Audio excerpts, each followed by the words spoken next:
asked ChatGPT to make me a dating profile.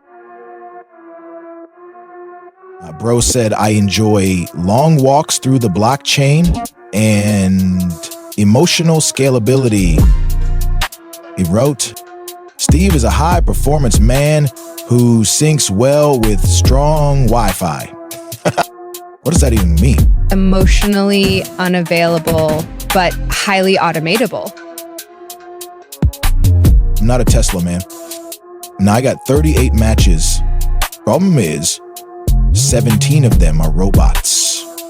One of them was a vending machine. AI dating might work, but I'm not ready to be ghosted by a drone named Pamp.